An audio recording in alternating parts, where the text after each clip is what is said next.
Sebenarnya saya menyampaikan ini antara layak dan tidak layak ya. Saya nggak tahu karena kan saya nggak mau dianggap mempolitisasi. Cuma yang jelas Sobat Ngarit itu sudah dipandang loh Mas. Sama Mas Betul. Buya, sama Mas Iya, Hakim, sama Mas Raffi Ahmad, Mas Eko Patrio. Mas Eko Patrio, sama banyak sekali ya. Terus dari teman-teman kementerian, dari Menko Pangan, Menteri Perdagangan, Menteri Ekonomi Kreatif itu sudah menganggap itu semua. Saya menyuarakan di Senayan, yang awalnya mereka juga nggak peduli, nggak tahu juga. Awalnya itu sobat nggak apa, cuma saya nggak peduli, udahlah saya sampaikan aja. Tapi kan sekarang sudah dianggap menjadi suatu komunitas dan keluarga yang besar, dan itu saya dihujat mati-matian, saya dihujat, saya dikata-katakan, katakanlah ya sobat karet yang besar, lainnya ditinggalkan. Tomli cuma mementingkan sobat ngarit doang.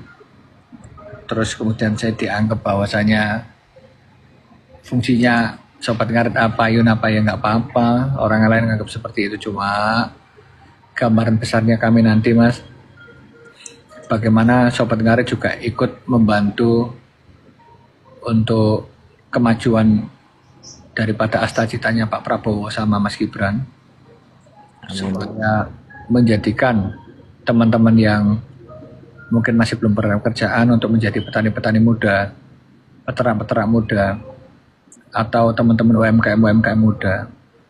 Mungkin saya sekarang diketawakan, sama ketika dulu, ketika saya umur 17 tahun, saya masih gembel, saya umur 23 tahun, saya masih gondrong, masih gembel, masih pakai motor jelek.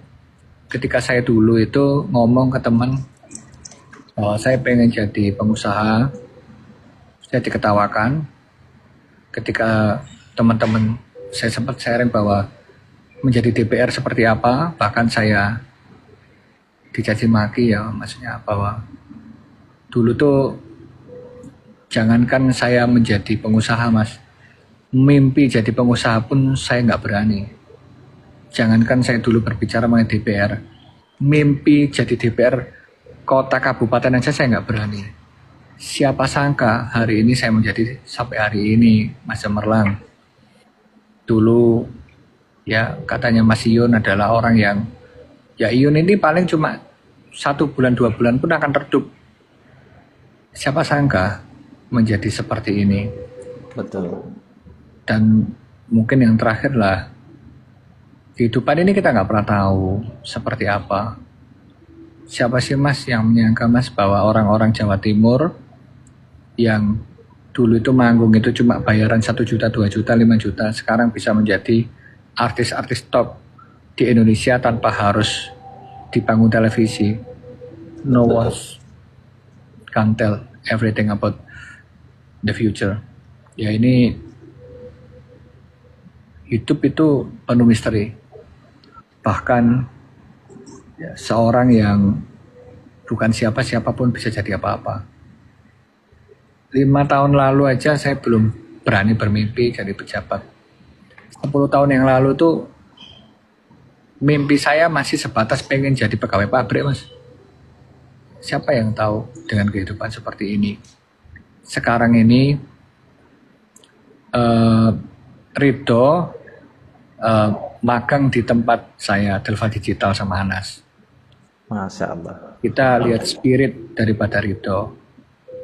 Jadi dia mulai belajar lah arti kehidupan seperti apa.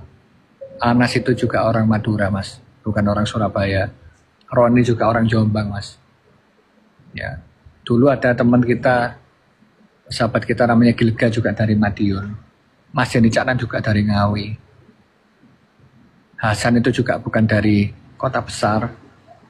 Tapi siapa yang tahu? Saya bukan dari Surabaya. Saya dari Mojokerto Mas. Kota kecil. Yang tanahnya sampai hari ini pun harganya cuma 200.000 per meter. Untuk menjadi saat ini, siapa yang nggak tahu? Nggak ada yang tahu. masa depan seseorang, Mas.